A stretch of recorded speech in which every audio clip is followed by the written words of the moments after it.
Aaron, I appreciate it. We are now recording. We will call the special 109 board meeting for August 25th, 2021 to order at 5:36 p.m. Welcome, everybody. First item of business is 109 board reappointments. You want to handle that, Pete? Yes, sir. I received word from the mayor's office that Susan Hart, Deborah Shipley, and Robert Lee has begun their third terms. They've been approved by the Metro Council, and their terms will run till June 22nd of 2023. I think state law requires that you can only do 3 consecutive terms before you have to rotate off. So just to keep that in our minds as we move forward to 2023.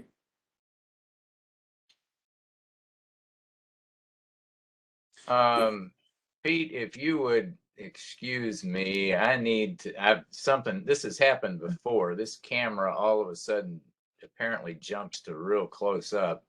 Yep. The way I've been able to solve it in the past is get out of the meeting and come back. So if you guys would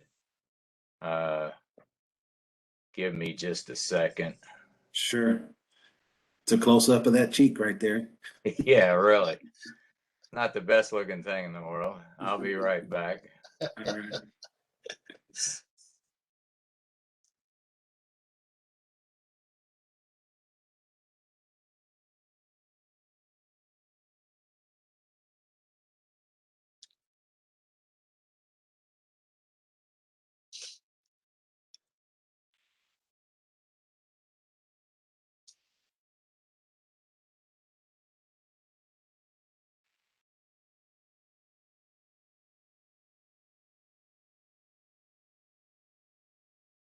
Pete, if that works for Bob, I'm going to cut off and come back on and see if it makes me look younger.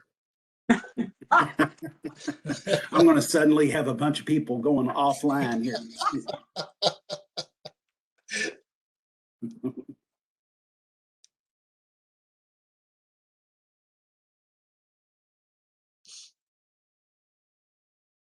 I think he's coming back up.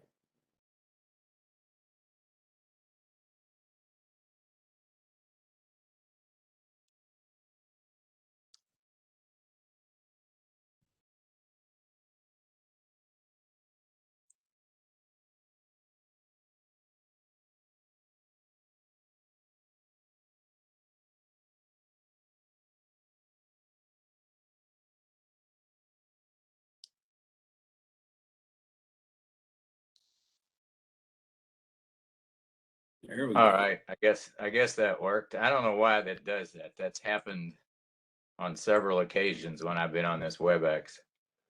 Okay, back to where we were. Welcome, Susan and Deetha and Bob back officially to the board. Thank you. Next item of business is approval of minutes for the July 28th meeting. I'll move approval. I second it. This is Deetha. Have a motion by Mary Rose, second by Deetha to approve the minutes. Are there any discussion, additions, deletions from the minutes? Hearing none. All those in favor of approval of the minutes signify by saying aye. Aye. Aye. All opposed? No. Hearing no no's, the minutes for July 28th are approved.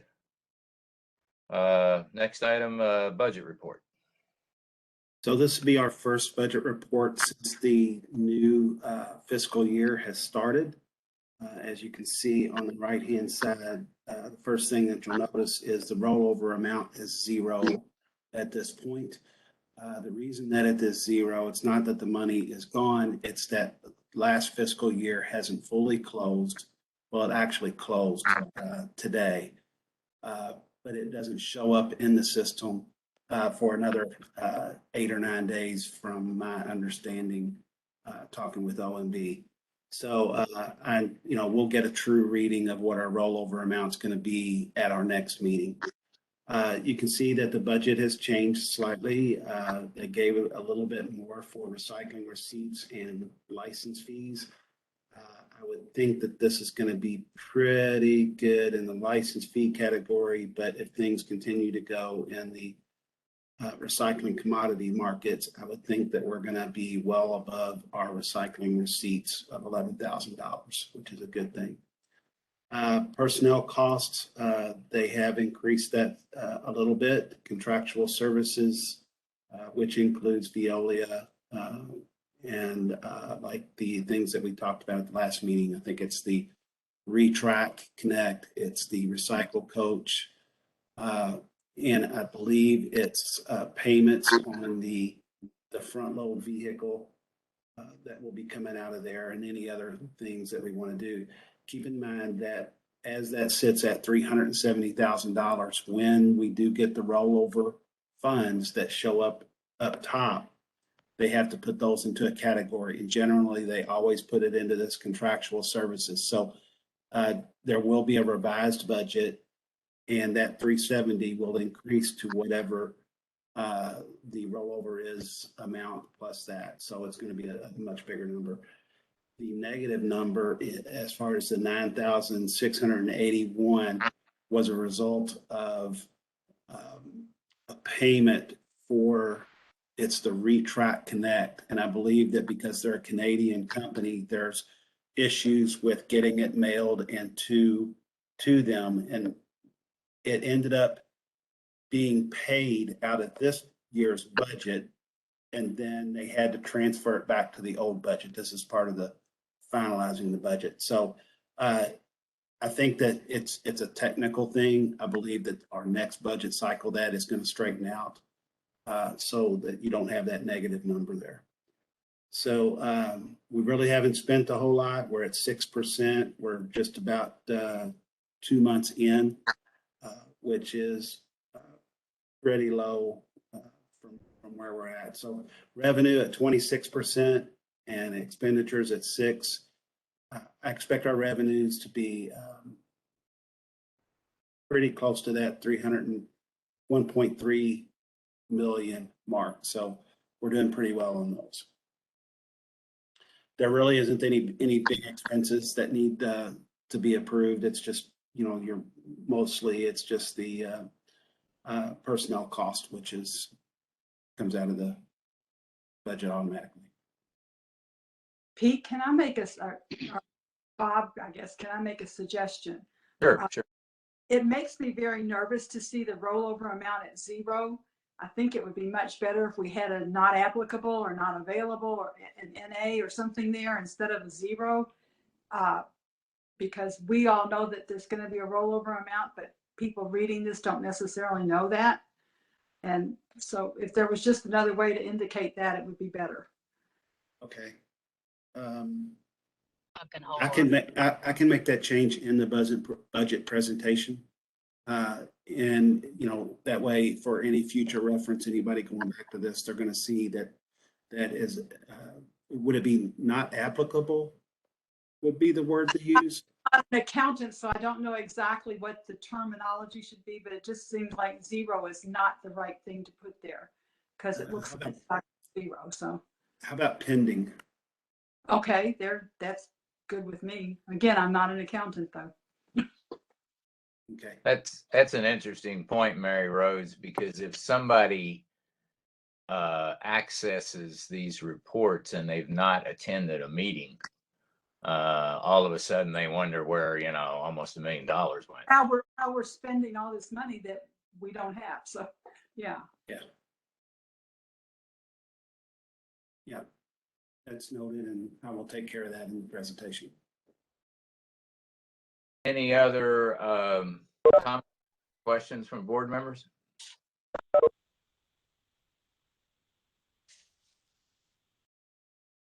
Okay, on action items, next issue,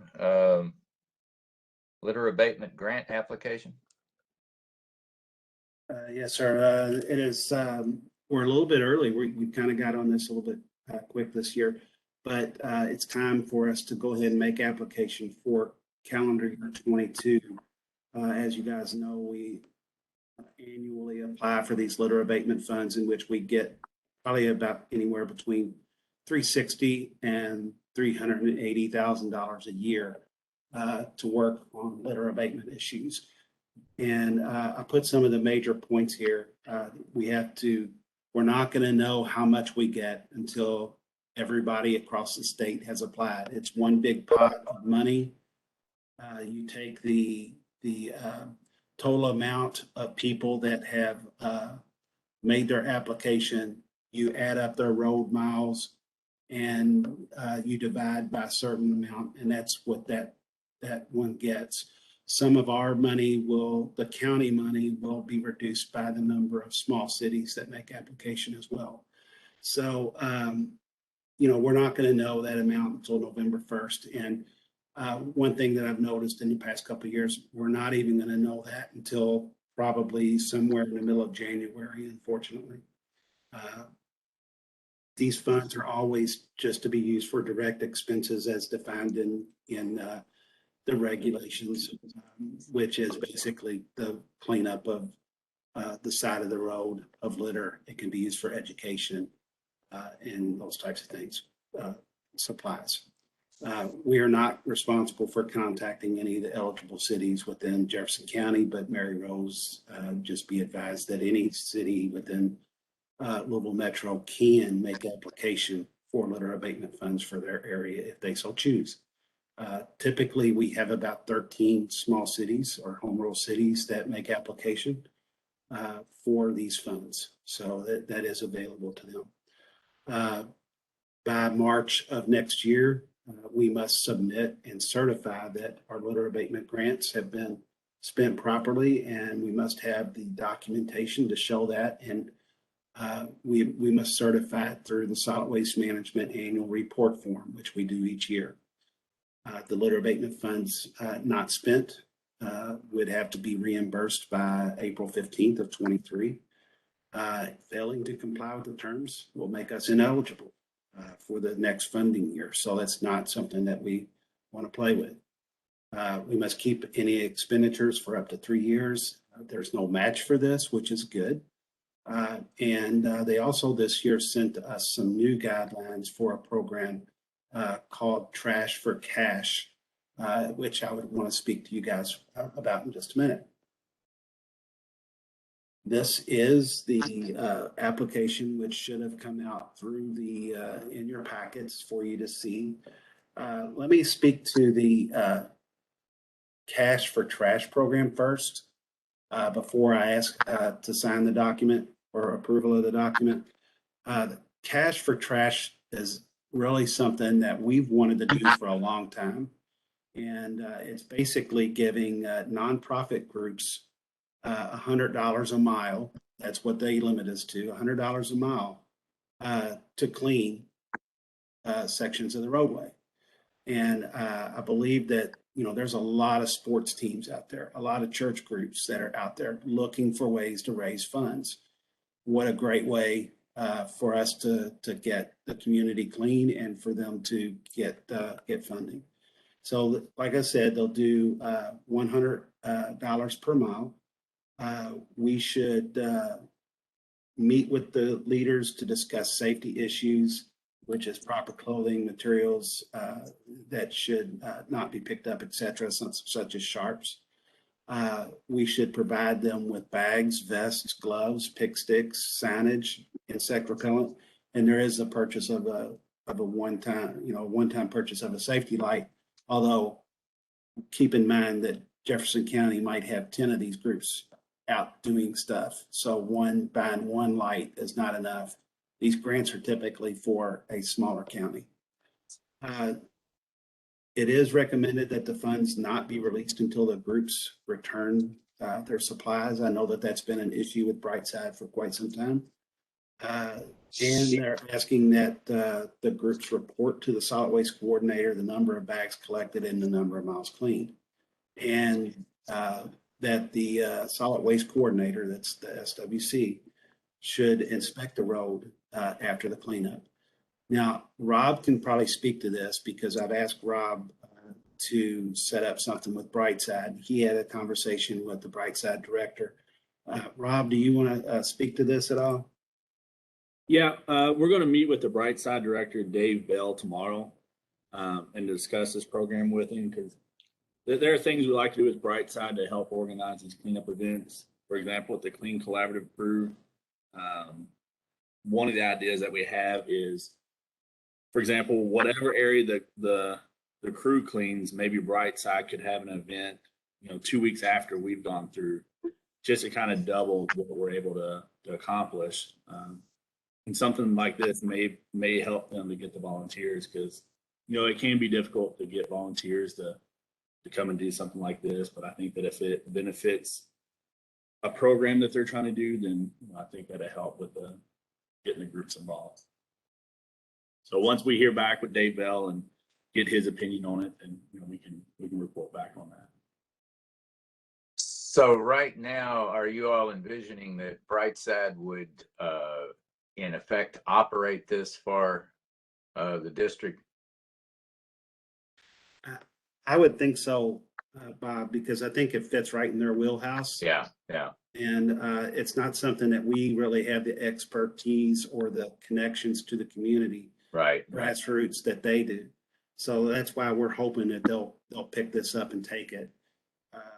I don't think that it requires us to do anything different. It doesn't require the board approval to do this, other than making sure that we have the memorandum of agreement with Brightside. We'll take a look at that agreement and make sure that it doesn't have to be modified in any way to do this. But I think it's general enough that it should allow for this to happen without making any changes. So we don't have to get an approval from the board for this. I think it's just a program and a suggestion. And it gives us some really good guidelines, and there's some safety tips out there that can be used. I know that when we used to take out inmates and people from work, I can't call the name of it, but we would have to give them a training before they went out their initial time. Of course, we would give them vests, but with Brightside, it was that they would get a t-shirt, a brightly colored t-shirt as their vest, because sometimes when they were hitting their stride, there was thousands of people and you can't buy thousands of vests. You're better off to do t-shirts. So that takes us back to thinking. Let me ask you. Let me ask you another question. Is this an additional source of funds provided by the state, or does this come out of the total litter grant we get? This would come out of our grant. It's just if they're giving us an option. I think it's maybe more of a best practice that we can do. I hate to say it, but sometimes the guidance coming from them on this grant is really vague. And they did that because there was a period about 8-9 years ago that there was a big dust up because they really started to ask a lot more questions. And I think like 2/3 of the counties in the state ended up having to give money back. And they said at that point, they wasn't going to give any guidance anymore, that it would be, we just have to take the definition in the standard and deal with it if the Kentucky State Auditor comes to our door. So I'm glad that they gave us this, because this is the first bit of guidance that we've received for quite some time. Okay, thanks. Before I forget it, welcome to the meeting, Carl. Bob, I do want to bring up one other thing after we do this, or before even. This year's litter abatement funds, we've been working with the Clean Collab, and we've been working to try to figure out our funding. And one of those big things, and it's been a controversy with the spending for quite some time, is the interstate cleanups. And we've spent about 150,000, a big chunk of these funds over the years, and it's been a point of concern. I know that Rob, thankfully, is here tonight, and I know that there's been a lot of discussion about whether this will be covered in the future with litter or clean collaborative funding. And if so, that means we're going to end up with additional funds. And I can tell you that we're worked out overtime wise. If we're going to have a lot of funds here towards the end of the year, we're going to have to find some creative ways to spend some funds and getting stuff done in a short amount of time. So, Rob, can you discuss the Clean Collab and the interstate cleanups? I know it's been moving around. Hey, Pete and Robert, before you get going, can I interject or kind of give you a side note? And thanks, sorry about getting on late. I was having some problems getting on, and so finally just got on. But I was asked by the University of Louisville to work with them and helping to develop a program for the athletes to make money. And so I'm wondering if maybe this could be one avenue because, of all the NCAA restrictions.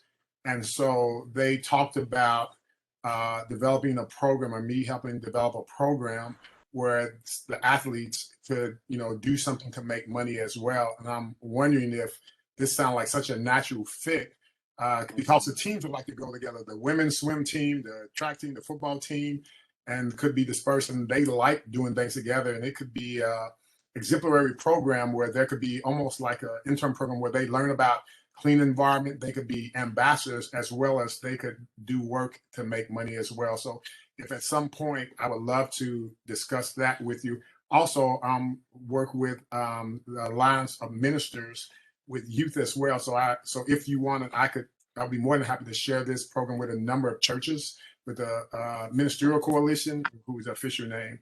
And I think each of those have youth programs, probably would love to do something along that line as well. So I just want to throw out there, but especially when you were talking of the U of L scenario, just was presented to me fairly recently about trying to find ways where these athletes, because of the time commitment, they don't have a lot of time. Maybe they could find a way to make money. And they were talking about me going to different businesses and seeing if we could maybe place one or two or something like that. But I think this could be an option as well. I think that's an excellent idea, and I'm sure that it wouldn't hurt to have this publicity for this and getting things cleaned up in the community with U of L athletes, and it just fits. I think it's an absolutely great idea. Thank you, Carl. We will. Yeah, if you particularly with university athletes, it might get better pickup for publicity by some of the news organizations than it would for just any odd group that might be out there cleaning up. We would make sure of that, Robert. We make sure that. Yeah, it might even be fun to match them up with some of the like youth leagues, big brother, big sister type thing. Yeah, we can mention that with Dave Bell, the director of Brightside. To let him know if there is possibly interest in it, because I don't know if anyone's met Dave, but he's really enthusiastic with Brightside. He started this year. I don't remember exactly when, but he's really wanting to kind of revamp Brightside and make a difference in the community. So when we discuss this with him tomorrow, we can certainly mention that to him. Rob, getting back to the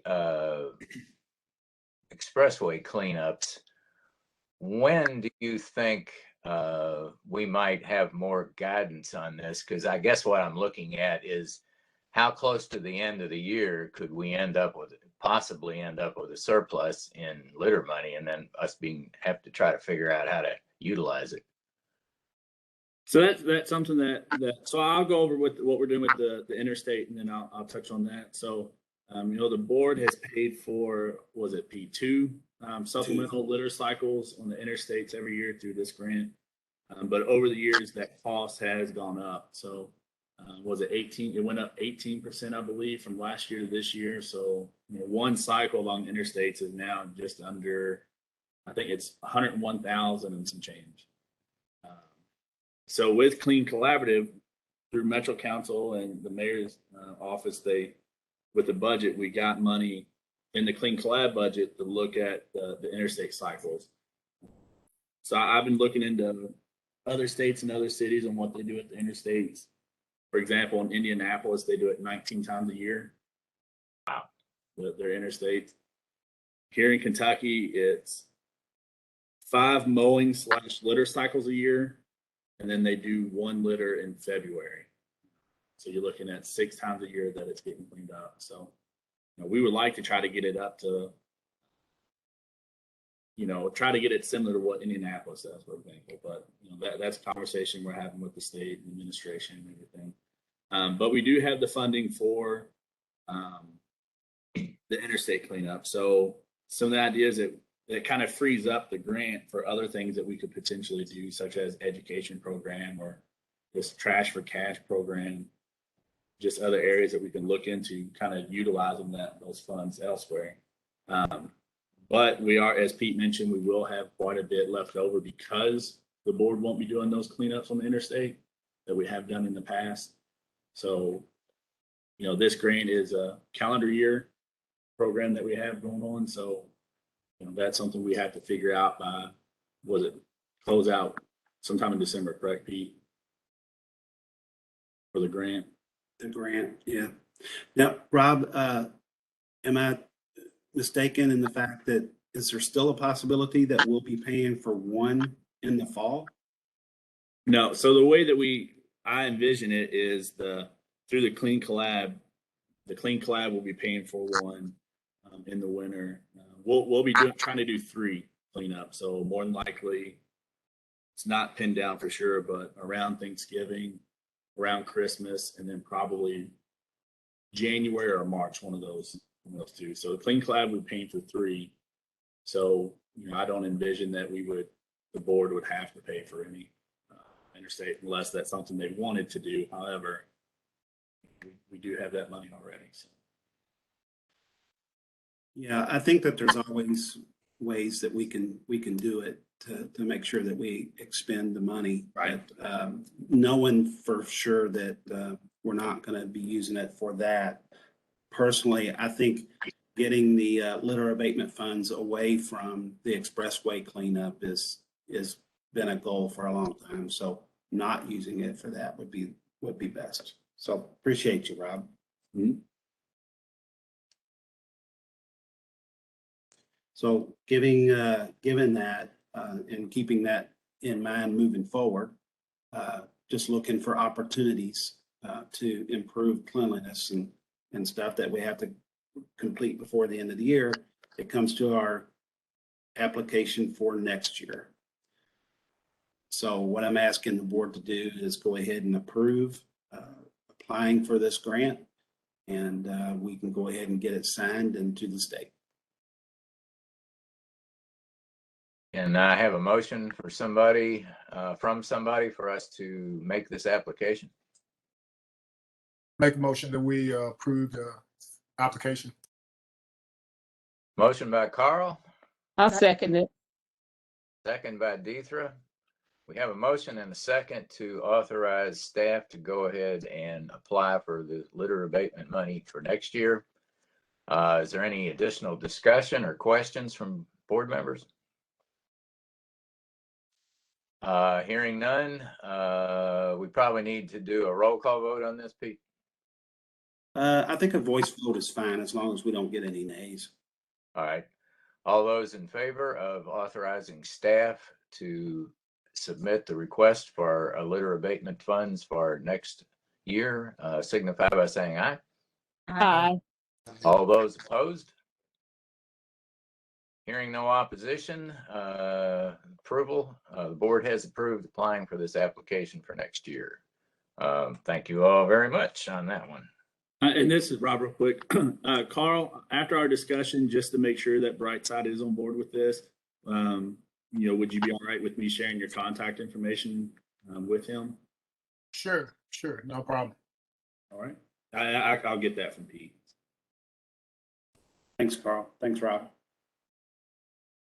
I see on the agenda, we have no old business, we have no new business, and we can't add anything to that. Oh, yeah, I'm sorry, under new business, we have a letter from Bob Lee. Well, Bob, you wanna- technically from the National Waste and Recycling Association. Right, Bob, you want to take that away? Yeah, would you mind? I appreciate the opportunity in order to address the board and just to make sure I'm not the president of the National Waste and Recycling Association. I'm the chairman of the Kentucky chapter chair, and I'm also on the board of trustees for the National Association, but not the president. He's in Washington, D.C. So anyway, if I may, Mr. Chairman, would like to actually read my letter in order to make sure that the audio minutes reflect the letter as well as the hard copy minutes. If it's okay with you. Sure, go ahead. Okay, thank you. It's to Mr. Robert Schindler, who's the board chairman. Mr. Chairman, the National Waste and Recycling Association is, at its core, one based upon environmental integrity and stewardship, and is committed to providing safe and effective services while supporting the communities we serve. Our Kentucky members recognize the imperative of early and continuous engagement with the community and the importance of addressing their views in the environmental decision-making process. Our members have found that effective outreach and communications with local government and concerned citizens leads to improved coordination and pursuing programs to benefit the communities in which we operate. As a result, the private sector service providers that have provided solid waste management services for this community for over 75 years have identified the following principles and standards as major components of a well-defined plan and a necessary element in the Louisville Metro Solid Waste District planning process going forward. Safety. No initiative or program should put any of our constituents in our workforce at risk or in a position that they could be hurt or injured. Economics. The service providers in this area stand willing and ready to collect, process, and manage any material that is reasonable and cogent. However, the costs associated with the management, processing, and recycling of materials, including infrastructure, labor, transportation, and cradle-to-grave impacts must be evaluated. Pilot programs and defined cost analysis studies and research should be performed prior to establishing rules and regulations mandating specific services. Freedom of choice for a household and commercial establishment, along with the types of services desired, are a fundamental right. In markets must exist regionally in order to justify investments in infrastructure. The question of what residents are prepared to pay for these services cannot be ignored. Subject matter experts. Engagement and recommendations from key stakeholders is imperative. We strongly urge the 109 board to consider these critical initiatives as we move forward to evaluate and implement any of the new processes and ordinances that impact our neighbors and business community throughout the Louisville and Jefferson County. Sincerely, Robert Lee, Kentucky Chapter Chairman of the National Waste and Recycling Association. Thanks, Mr. Chairman. Okay, thank you, Bob. Does anybody have any questions or comments on the letter? If I can, just a little bit, Robert. The National Waste and Recycling Association is a national organization that represents the private entities that are in the solid waste business. The Kentucky chapter is one of the oldest organizations in NWRA, and all of the chapter members that are in the chapter in Kentucky are providing services to Jefferson County and Louisville Metro.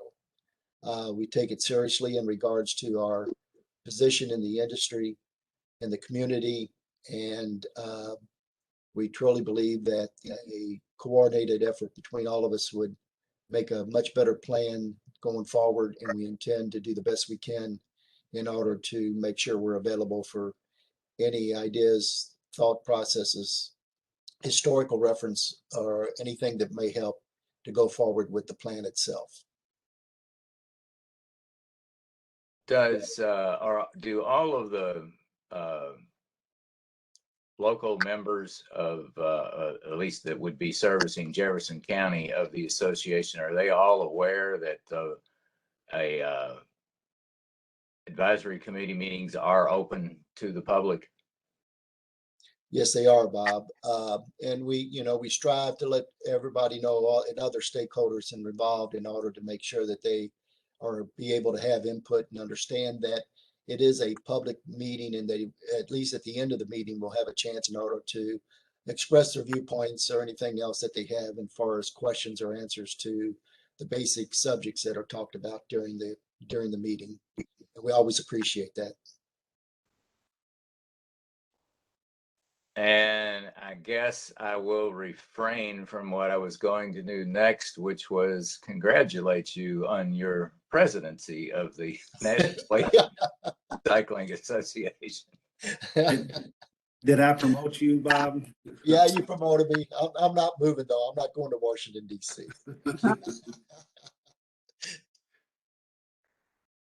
Is there anybody else who would have any comments or questions of Bob on this?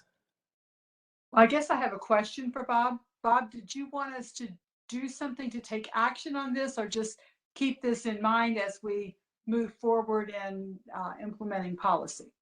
Well, that's a great question, and I don't think there's any actions required at this time. We will, as we go forward, we'll initiate some additional guidance and help in order to maybe be more specifics in our guidelines. At this point, they're strictly guidelines, and we think that if they would also be shared to the subcommittees and so forth, to let them know that we're willing and able to assist any way we can, would be, I think, where we're at right now, Mary.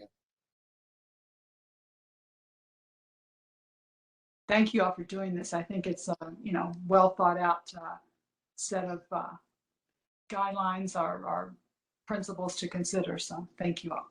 Thank you. Okay, hearing no other questions or comments. Thank you, Bob. You're welcome. We'll move on to the advisory committee report. Pete or Karen? Sure, I can do this. So we did have Samantha Troutman attend our advisory committee meeting. She came to our last board meeting, if you recall, asking about her business of possibly having household hazardous waste collection events in a neighborhood and then transporting it to the has-been. And there's been a lot of discussion, and the advisory committee has a lot of expertise in that field, and a lot of the discussion was around safety concerns and concerns for her going through the right processes to get all the right paperwork and permits and everything, which I don't think she was as concerned about. And I think after all of that discussion, the main question really was, can she deliver that to the has-been? Mainly because the has-been doesn't accept material from businesses. And Pete might be able to give better explanation of that, but I think that there were no votes or anything, but the advisory committee seemed to, at the last meeting, land on, it sounded like once she collected all of it, it kind of became a regulated waste, so therefore shouldn't be able to drop it off at the has-been. But again, that was I don't know, Pete, do you want to chime in on any of that? No, I think you're absolutely right, Karen. It comes down to whether or not it's regulated waste. And there was a lot of discussion and really some good input from Pat Stallard, who's with Stites and Parvinson and their environmental attorney. And he gave some advice. And while Samantha has done a lot of homework, he recommended having paper in hand, where people have given her this advice. It's one thing to be able to get that advice verbally, but to protect herself, she needs to consider getting it in a letter form to where she would have some approval. So I think that there's still some homework to do for her. I think from our standpoint legally, the question still exists that if she's picking up household hazardous waste and she's getting paid for it, then she's carrying regulated waste at that point, and we cannot accept it. We do know that for a fact, that we cannot accept regulated waste. So in that regard, my thought process on this is that we're not going to be able to do it. We need to have that transfer hand to hand from the generator, and that needs to be the household person that generated it. I think that one thing that did come out was maybe assisting in setting up a contract or something to where she can take the materials. If she's getting paid for it, she should be able to pay for the disposal. And I think she was even offering that to us. So I think the best thing to do is to take the waste district out of the middle of it and going directly to the contractor who would do the disposal itself. And I think that would be the best position for the waste management district. Yeah, I would agree. We have to watch our liability and protect our ability to operate the program by not violating any state or federal regulations regarding this. Right. And I know he knows a lot more than we do. Pat Stallard knows a lot more than I do, because I'm not an attorney. But from what I know, having done this before, he's absolutely right. If there's any money involved, it becomes a business transaction and therefore ineligible for household hazardous waste. Yep. So, so at this point, I think everybody, even you all before and the advisory committee at our meeting, commended her for, her ideas and her desire to offer something like this to the community. And if she can figure it out on her own through disposal through the companies, I think it's great. I think we all kind of agreed that, this might be a service that could be beneficial to a lot of people. So, and she is interested in becoming a no waste ambassador. So, so we'll keep in contact with her, and so that's one good thing to come out of it for us. So the ICI self-haul subcommittee did not have a report. The residential construction and demolition subcommittee had not had an actual meeting, but instead went on the tour, which I guess I hate to keep throwing it back to you, Pete, but if you have the presentation, It's fine. I expected to do this one. Okay. So as you guys have been made aware through different reports to you guys, we've been looking at 3 different commodities and or 3 different recommendations when it comes to construction and demolition. The one that we're focusing on here with the shingles is the middle one, which is reuse of materials in road construction. Expanding the effort to use asphalt shingles in road construction and maintenance is projected to divert another 5,300 additional tons annually in 2026 and ensures the sustainability of the market for years to come. I think that 5,300 tons is very, very low. I think that we could save a lot more. I think at the time of the study was done, shingle recycling was occurring at 3 different businesses. And right now it's really kind of at 1 business and it's on life support. So I would anticipate that that tonnage would be somewhere closer to the 40,000 ton a year mark.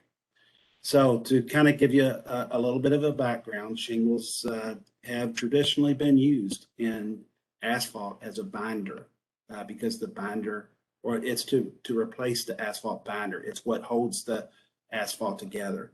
That binder is expensive. So that was one of the things that they tried to use, is to melt that the asphalt in the asphalt shingle to be part of that binder. It was once believed that all of that shingle would melt and liquefy and replace a certain percentage. But what they found was that it was not replacing enough. So it fell out of favor and due to brittleness. And we've lost a whole lot of people. And we knew that there was possible rejuvenators to kind of mobilize the asphalt in the shingles. And we had set up a meeting with Bluegrass Testing Labs, Mr. Scott Quire, who is a mad scientist. And we went to there on August 10th. So in our discussions, and it was a really good tour, and we learned a lot, and even more than we even went to learn. So we did confirm that shingles have fallen out of favor with Kentucky Department of Transportation. We learned that shingles do not add to the cost of road paving, so it's not a cost issue. We learned that when used correctly, the quality is just as good as not using shingles in the material. We learned that that the percentage that it didn't melt was, they thought at one point was 22%, but it only melts down to 11%. And rejuvenators could increase that percentage. So that's one of the things that they're looking at.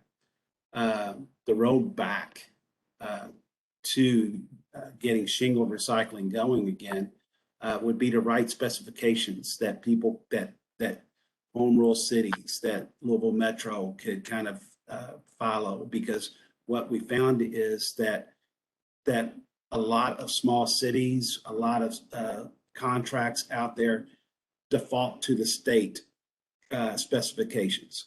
So because they're doing that, the state, and it being out of favor, asphalt shingle recycling has dropped.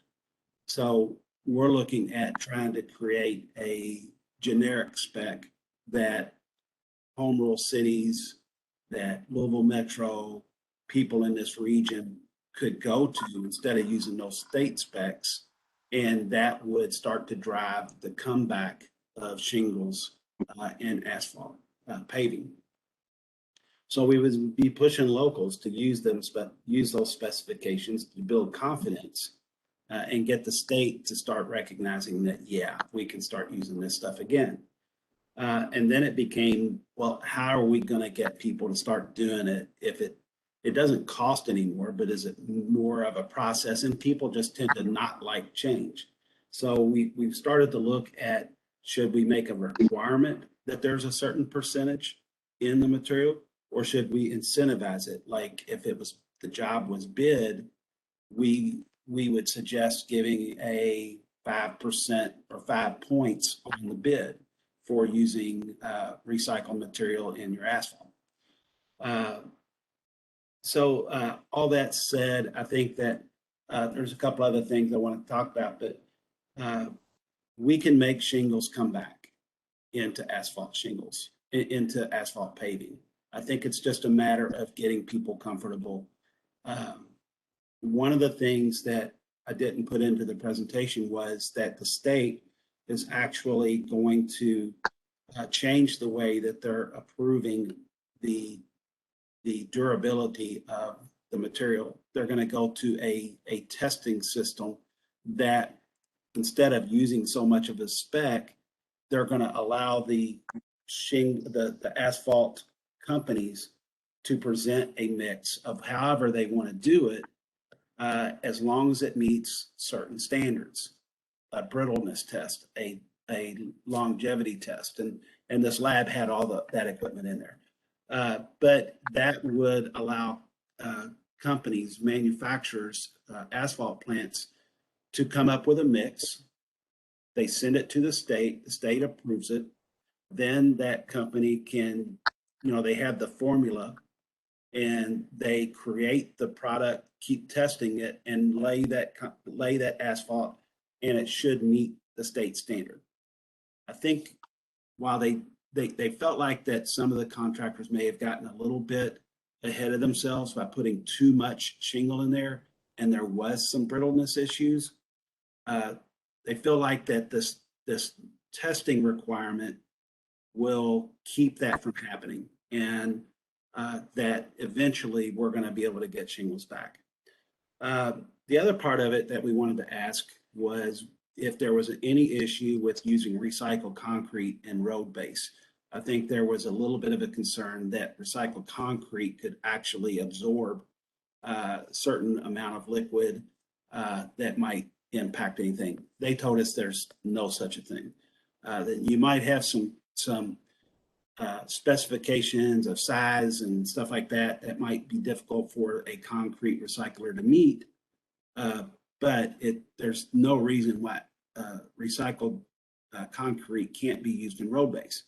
So I think Adam, who is with Innovative Crushing, was actually going to be giving them samples of certain materials for their testing lab. So hopefully we're building some communication there. They also brought us up to speed on some other possibilities, and we've known about rubberized asphalt for quite some time. The question is, does it work? And it's too early. I mean, we've laid rubberized asphalt. That's used tire material that would go into the asphalt. And there's really some really good benefits. It makes the road noise a lot less. It wears a lot longer, they believe. It is a little bit more expensive, but if you get 20%, 3 to 4 more years out of laying the road, it could definitely be worth it. Where we see something like this being such a good thing is when you get into neighborhood streets where noise is definitely something that's an issue. Quality of life is really big, and noise is one of those things that we would like to reduce. Some of the other things that they were really excited about is plastics. We have, the numbers, I think 6 and 7, those types of resins are difficult to have end uses. And I believe that what they're finding is that you can use this plastics in asphalt paving as a mixture in there. Not real sure what the percentage is, but there's plenty of paving that's going to be going on. And they were really excited about that. And they want to get involved with being able to put plastic into asphalt. They said that there's, any kind of a harder rock. They said that they had a place that put porcelain into the asphalt. It was, I think, one of the issues they had there was porcelain comes in a lot of different colors, and you can have a asphalt that is just a whole lot of different colors. So that's one of the things that has to be, it has to meet that spec. But there was other things like fly ash could be an ingredient. There's certain fibers that can be added, and I think that that's common now, which increases the strength of the asphalt. I think we used the fibers in the material at our Hubbard's Lane Recycling Center to increase its strength. So overall, I wanted to say that this was an excellent tour.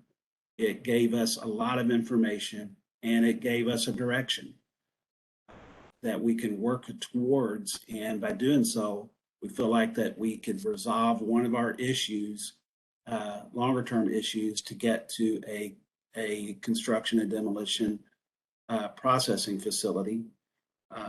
Because we're taking and finding a home for these asphalt shingles. So I'm willing to answer any questions. Do you envision, at least from the standpoint of staff working on this, do you envision on trying to work with Metro Department of Public Works in their specification process? I Is that, do. that like a step? I do. I think that what we would love to do from my standpoint is to be able to bring those people, maybe some anybody that contracts for these things, and try to get them to come on a tour to see the place and how it works, and so that they can get confidence in using the material. And if we can do that, it's much easier for them to move in that direction. Engineers tend to be afraid of the taking a chance, and then this $1 million road crumbles, and so they tend to want to stick with what they got and what they know.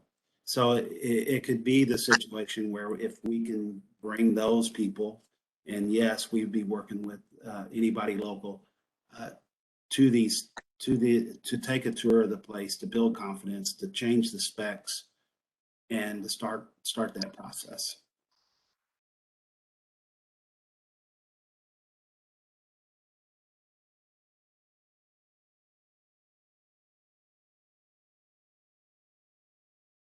Okay, Pete, any other questions or comments from board members? Bob, I just have something I'd like to contribute.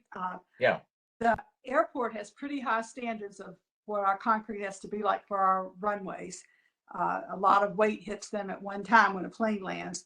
And last year we recycled 4,695 cubic yards of concrete and saved 940 dump truck trips from having to just dump that concrete, and we instead used it in our new concrete. So I think it's commendable that the airport's done that, and I think it can be an example for other people as they make new concrete. So yeah, that would seem to me to be a very good testimony to the fact that it works well in road base if it works in an airport runway, because they, like you say, they have to have, besides having a very, very thick runway, I think they've probably got pretty strict, I've heard they have pretty strict standards for putting their road base in too, because like you said, there's a lot of weight touches down in a very small area in a very short period of time. So anyway, I just thought that was worth mentioning, and that I think they're doing it right. So. Well, and I guess it goes without saying, as staff works on this, if that concrete issue comes up, I'm sure you could get a hold of Mary Rose and she could put you in contact with the people out there at the airport that could report on what they've done and how they liked it. I like the idea of a testimonial, maybe even on our website.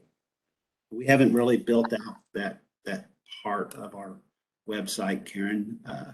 I know we got a whole lot on our plate right now, but eventually, how to use a lot of these materials and where they go, like the concrete and stuff. It'd be really nice to have that as part of an education program to get people to use this material. We just gotta be able to see the surface of the water for a little bit. Yeah, It's been a tough couple months. Mr. Chairman, it's Bob. This type of discussion and so forth kind of relates to one of the points that we were making in our document in regards to having pilot programs and strong analysis in order to determine just how things might work and where you have to go with that. I would anticipate that this type of thing in regards to creating additional volume for roads and everything would require some kind of pilot program if it already hasn't been done. I would like to see more of those type of things considered as we go forward.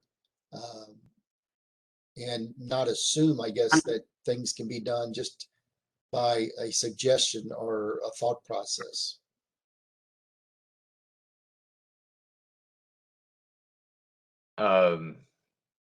Yeah, I'm not sure that anybody was implying that we would do this without good, solid research to back it up. I think that was one of the reasons why that lab tour took place, is those people at that lab do have the ability and equipment necessary to back up statements that are made that this material, various materials, can be used in various situations.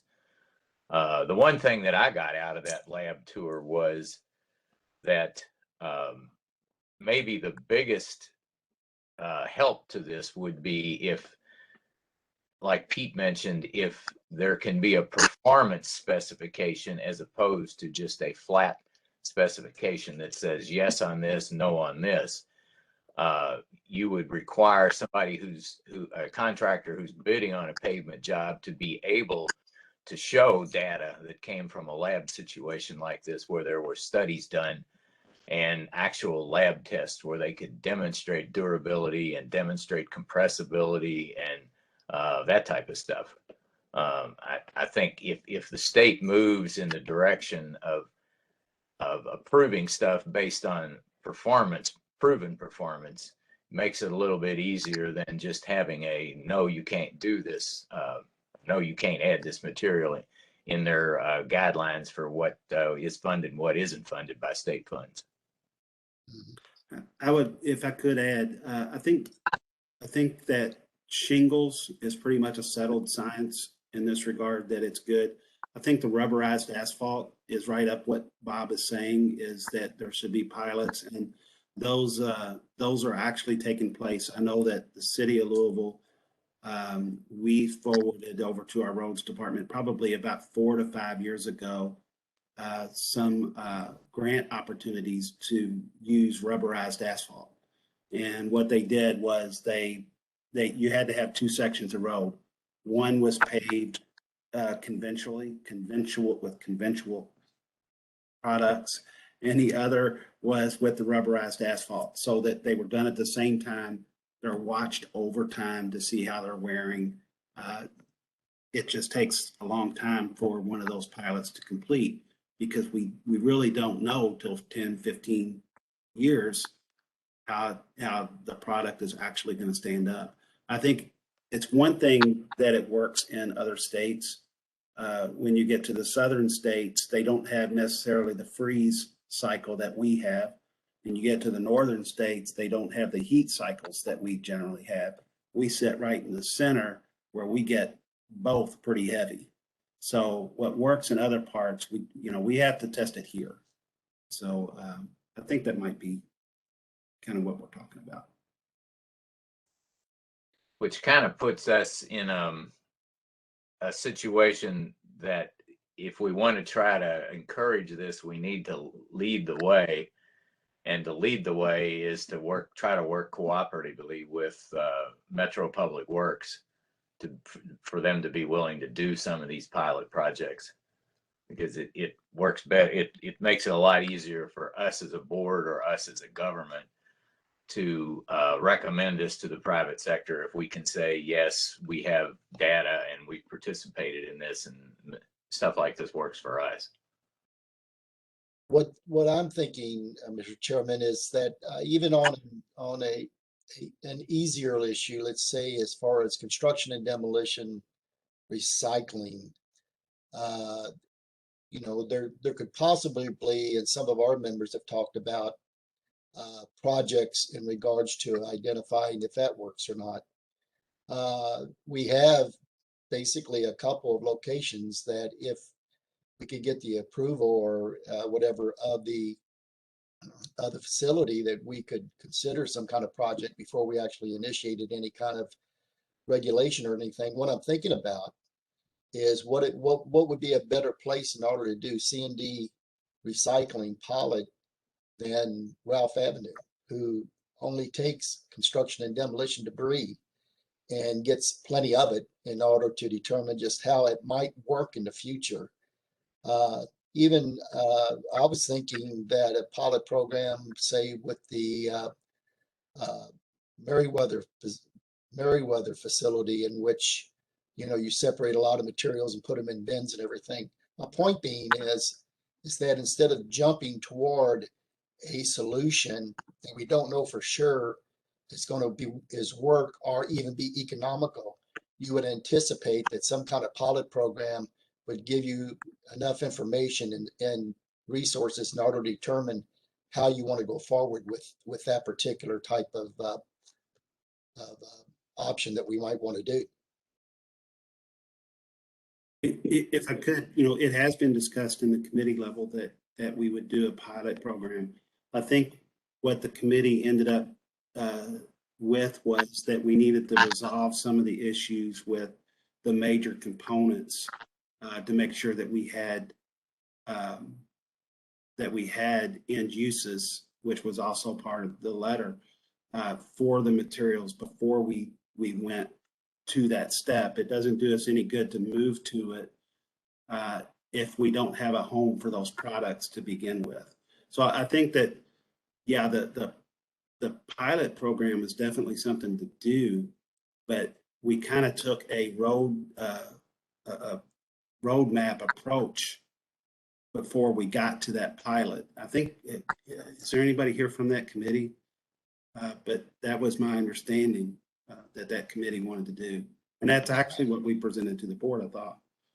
I understand what you're saying. I think what I was considering was what was the first step in the actual MSW study. The first step that was made was a characterization of the materials in order to be recycled.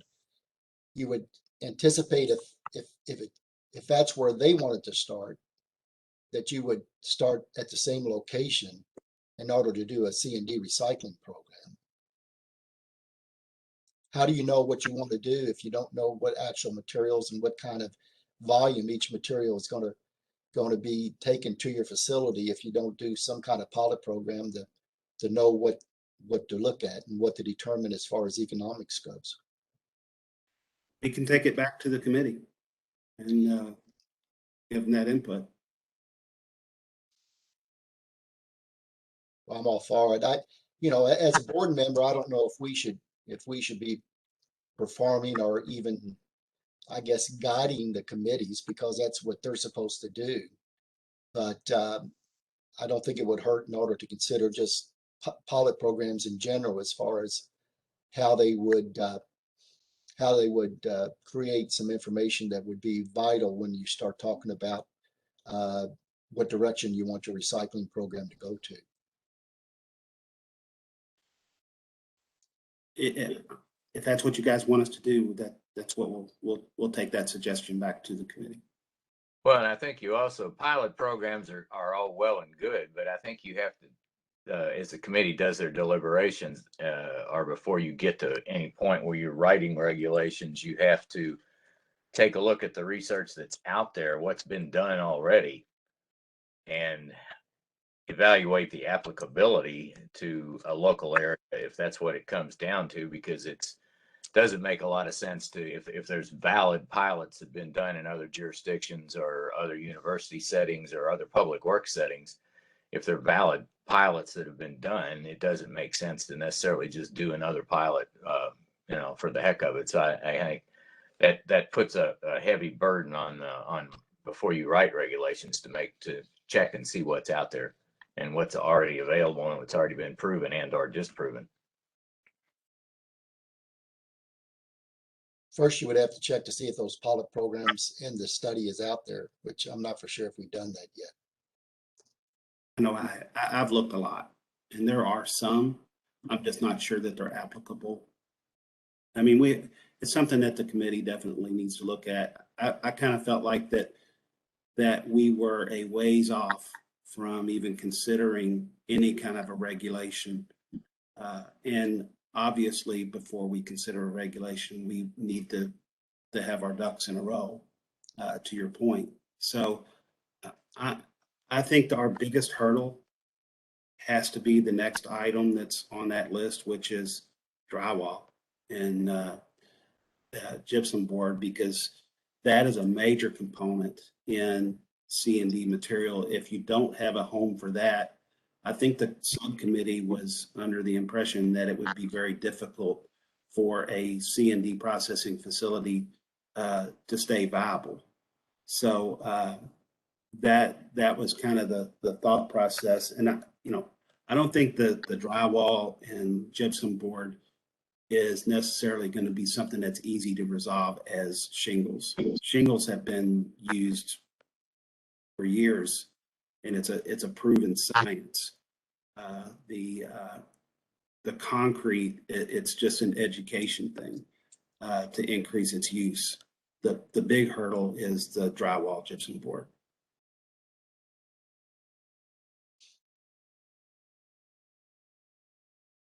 Okay, any other questions or comments? Thanks for inviting people to that tour at that lab, Pete. That was very, very interesting, I thought. It's excellent. I didn't realize that that much research specific to lab type actual testing of products given or involving shingles had actually been done. And it sounds like a lot of what's been done is some of that research has been done here locally. Right. My idea of this location before we arrived was this little lab with this one guy, Scott Quire, in there cooking up stuff. And when we got there, I don't know how many employees I saw, but there was a lot, and it was a big facility. I was very impressed. Okay, if there's no other questions on the advisory committee report, we have the staff report. Karen, you want to do this one, or you want me to? I don't care. I think the info on the slide's getting a little old now, right? It is a little bit. It Um, is. Why don't you take it away, and I'll help if I need to answer any questions. Okay. So as you guys know, we've completed our deployment. We ended up the company that completed the audit and deployment completed somewhere in the beginning of July. It wasn't too long afterward that we realized that they weren't going to do the cleanup function. In which case we started to do that cleanup. We was having to do it with overtime. We had a lot of people out. It was painfully slow. We had quite a few households that still didn't have a cart. They were missed in the audit, or they were missed in the deployment. Since that time, we have spoken with the full contract holder that subcontracted to this other person to do that deployment. And they stepped up and they sent crews to Louisville to help us complete the cleanup. Right now, we have made a lot of progress. I think that there is still about 800 to 1,000 deliveries to be made. So we're in the process of doing that. I think they have 3 to 4 crews here in town doing that right now. The next phase of that is, as in tandem with that, is I've been working on condominiums, and condominiums are single family homes in essence. So you can have a facility that is, 150 units. It looks like an apartment complex. It works like an apartment complex, but for all essential purposes, it's a single family home.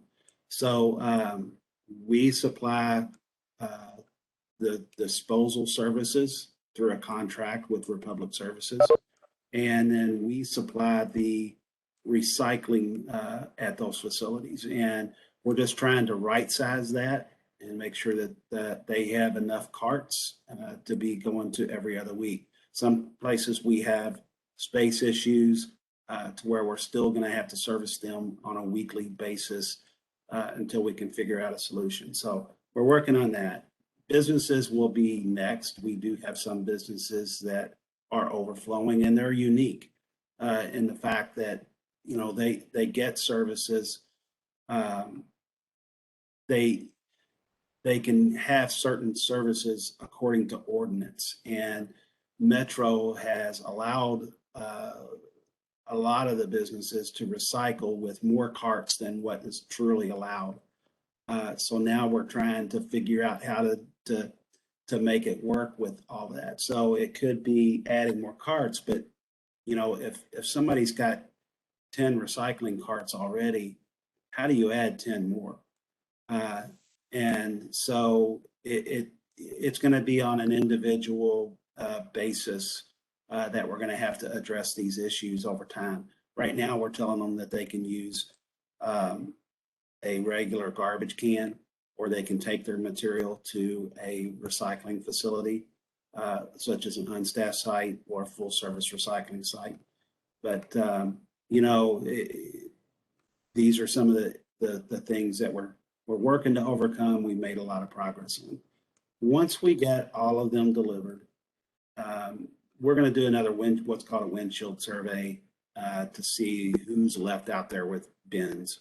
And I can tell you that some people are using bins even though they have a cart that we know. So that complicates the issue. You don't want to go deliver another cart because you see a bin out, but if you didn't see that they do have a cart, they're just not using it for some reason. So we had an issue with that. And then we've had a lot of discussion about overflows for people, you know, not having enough room. And, you know, last night after a community meeting, I went out and I went past about 50 to 60 recyclers in the carts, the vast majority of which did not have overflows. And the ones that it did, I stopped at to take a look at their container and what they had overflowing on the side. And what I found out, the vast majority of them had unbroken down boxes. Some of them, the cart wasn't even all the way full, and yet they had stuff sitting in a bin next to their cart. So some of this is going to be an education to people, and to get people to understand that they need to fill up their cart. They need to break down their boxes. Another, you know, I did find one out of the about 60 that had compressed their cart. Everything that was inside, they couldn't fit any more in. I couldn't fit anything else in, and they still had some recycling.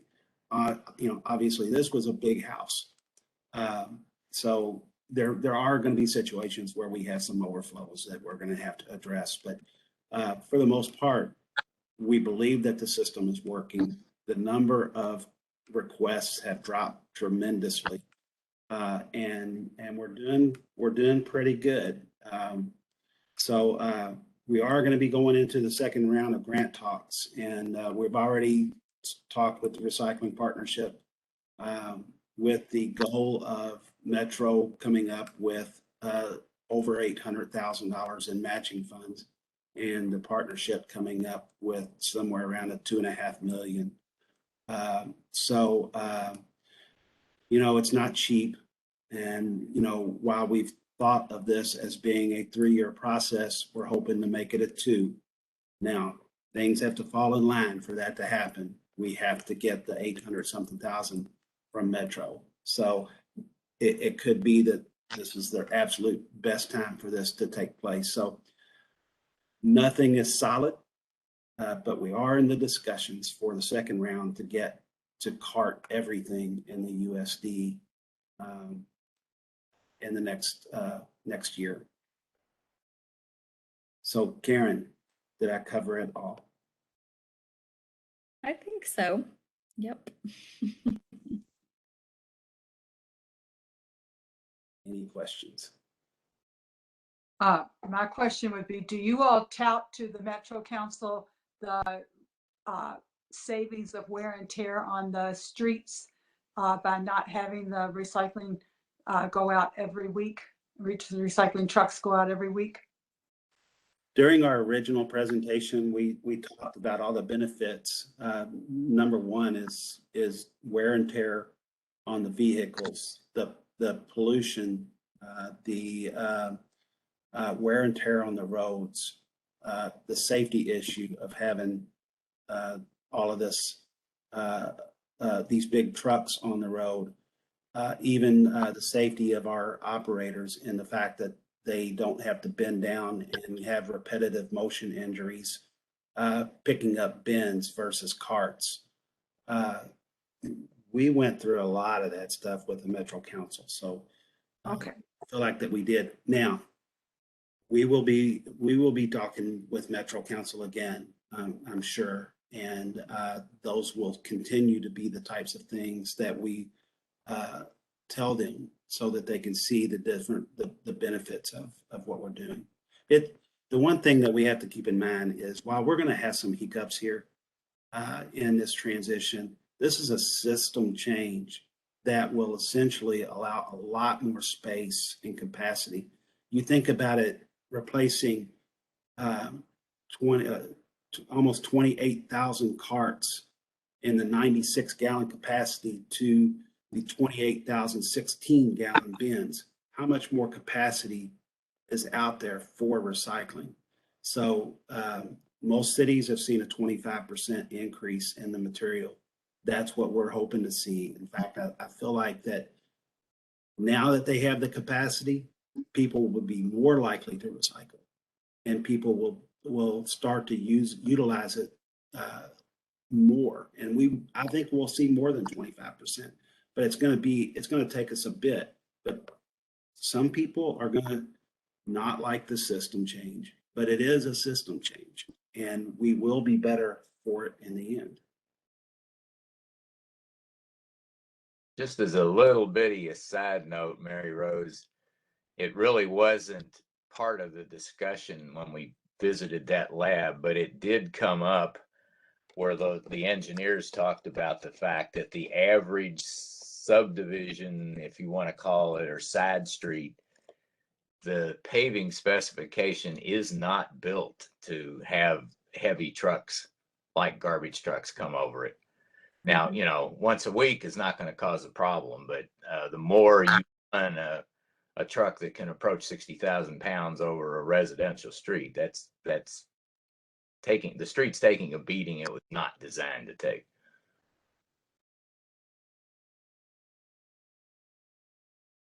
Any questions, additional questions or comments of the board? Any questions or comments from anybody who may be tuned into the meeting from the general public?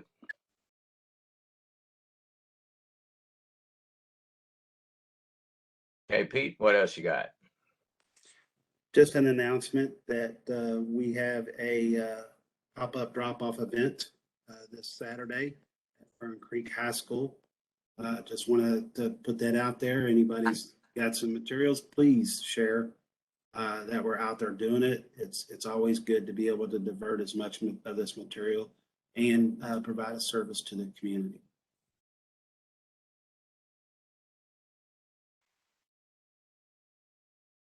Anything else from anybody?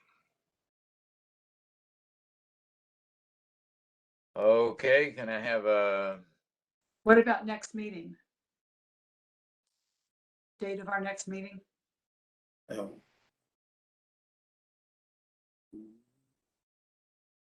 be the 23rd? Am I right?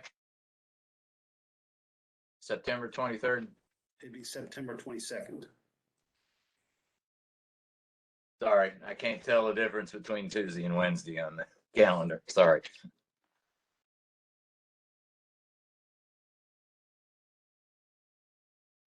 Can I have a motion to adjourn? So moved. Second. Second. Thank you. We are officially adjourned. Thank you all very much for attending. Thanks, staff, for all of your work and efforts as usual. Everybody have a good week, good month. You too. Bye-bye. Take care.